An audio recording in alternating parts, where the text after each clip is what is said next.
Bonjour et bienvenue dans cette nouvelle vidéo, dans cette série de vidéos pour répondre aux questions que vous aurez probablement à l'examen du droit des affaires. D'accord? Donc on est arrivé à la 10e question. Donc au cas où vous aurez cette question à l'examen, à présenter les caractéristiques des apports.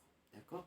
Donc voilà, c'est ce qu'on va voir dans cette vidéo. Donc pour répondre à cette question, on va voir déjà les différents types d'apports qu'il y en a. On va voir les caractéristiques de chaque type d'apport. D'accord? Donc on a déjà vu que on a trois types d'apports. On a les apports en numéraire, les apports en nature, les apports en industrie. D'accord? Les apports en numéraire, tout simplement, c'est l'argent. C'est l'argent.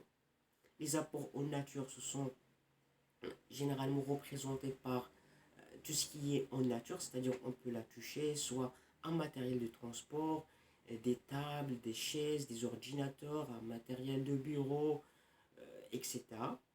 Euh, Apport en industrie, c'est-à-dire c'est quelque chose qu'on ne peut pas toucher, mais il a une valeur. Ça peut être un brevet, ça peut être le travail de la personne, d'accord? Donc, c'est ça la signification des apports, d'accord?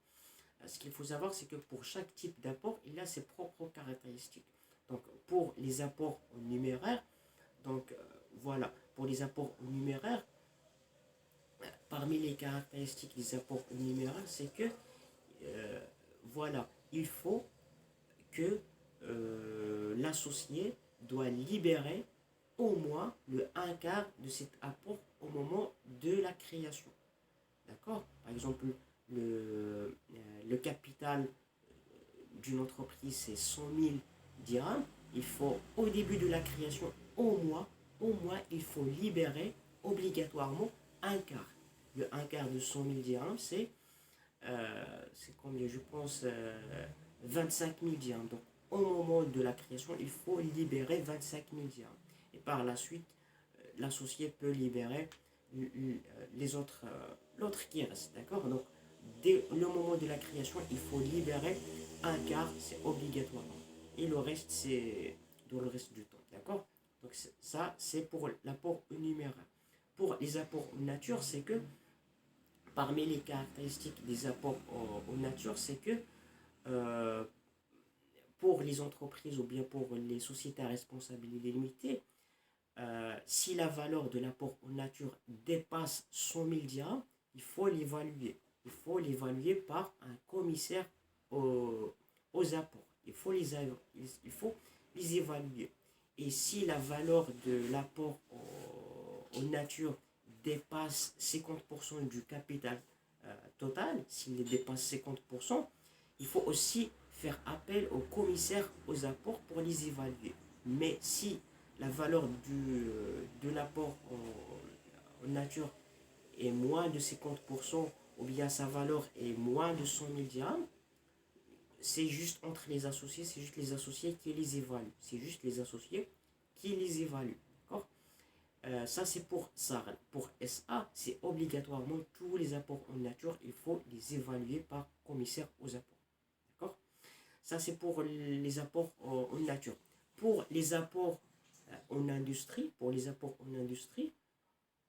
quand j'ai dit l'apport en industrie, c'est l'exemple d'un travail. C'est-à-dire que pour construire une société, un associé peut apporter l'argent, l'autre peut apporter un matériel de transport, apport en nature, l'autre peut dire que moi, mon apport, c'est le travail. D'accord? Il peut dire que voilà, je vais vous apporter mon expertise, je vais travailler pour l'entreprise. En contrepartie, il va recevoir des parts sociales.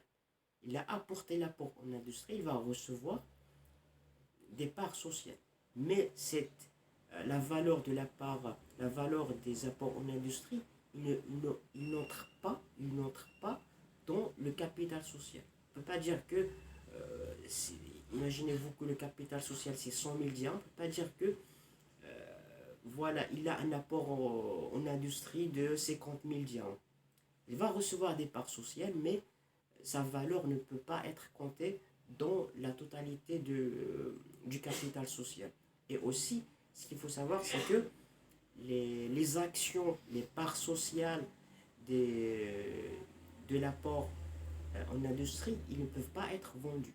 Ils ne peuvent pas être vendus. Par contre, les apports en numéraire en nature, ils peuvent on peut les vendre. Mais pour les apports en industrie, ils ne peuvent pas être vendus. D'accord? Donc, c'est ça les spécificités ou bien quelques caractéristiques des apports en nature, en industrie et en numéraire. J'espère que vous l'avez compris. Si vous ne l'avez pas encore compris, vous pouvez me le dire dans les commentaires. Je vous dis bon courage et à la prochaine série de vidéos.